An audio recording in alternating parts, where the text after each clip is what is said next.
योग वशिष्ठ का ये सूत्र कहता है,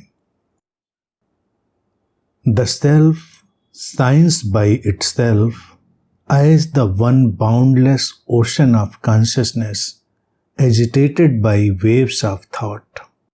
अर्थात विचार की लहरों से उत्तेजित चेतना के एक असीम सागर के रूप में ये स्वयं चमकता है।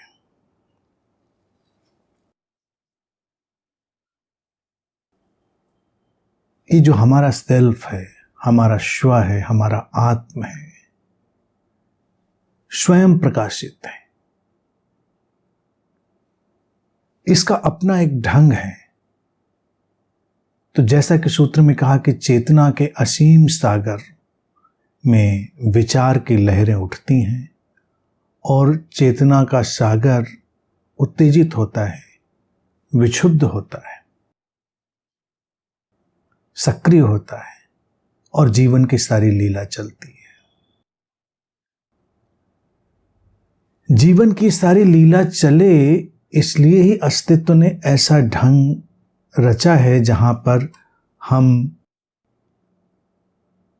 विचारों के एक जगत में प्रवेश करते हैं। विचार भी उसी स्रोत से उठते हैं जैसे सागर से ही लहरें उठती हैं।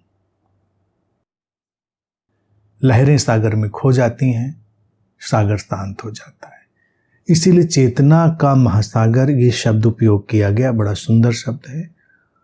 और विचार की जो घटना है वो सक्रिय होती है जीवन के कार्य व्यवहार के लिए।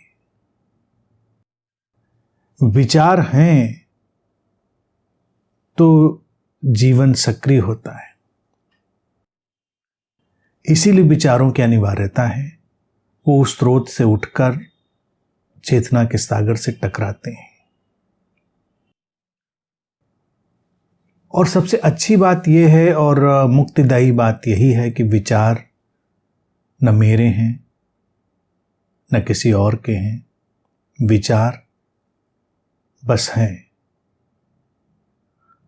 क्योंकि वो उसी का हिस्सा है।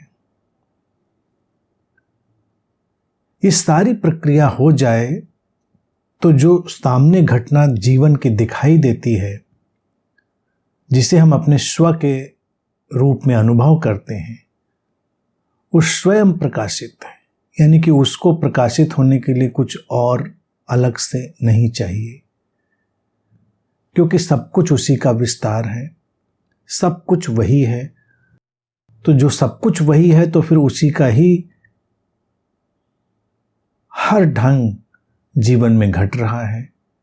वही अनभिव्यक्त भी है और वही अभिव्यक्त भी है, वही अनमैनिफेस्टेड भी है और वही मैनिफेस्टेड भी है।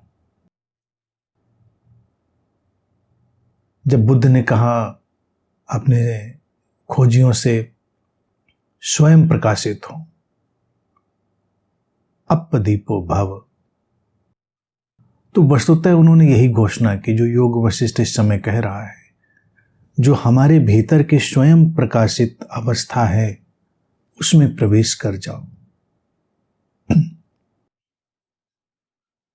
इस स्व के प्रकाशित होने के लिए किसी बाहरी आयोजन या बाहरी सहारे की आवश्यकता नहीं होती। तत्क्षण अभी तो जो स्रोत से इस तरह से लयबद्ध होकर संयुक्त होकर जीता है, उसके जीवन में यही घटना घटती है, स्वयं प्रकाशित होने की।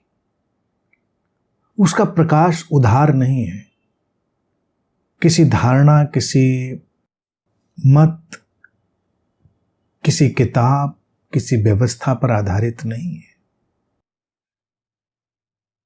जैसे ये स्वयं प्रकाशित है, ऐसे ही प्रत्येक व्यक्ति के भीतर वही संभावना गतिमान है स्वयं प्रकाशित होने की। तो इस बात को ध्यान रखेंगे तो बहुत आसानी होगी जीवन में।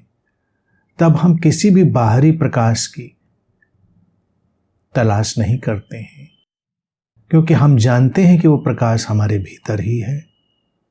वो प्रकाश हमें बस खोज लेना है, और खोजना भी कैसे है, उसकी ओर अपनी दृष्टि कर लेनी है। सिंपल। अपने इस अनंत विस्तार की ओर, अपने इस अनंत रहस्य की ओर बस दृष्टिपात कर लेना है, अपनी दृष्टि को घुमा लेना है और हम अपने उस स्वयं प्रकाशित स्रोत से संयुक्त हो जाते हैं।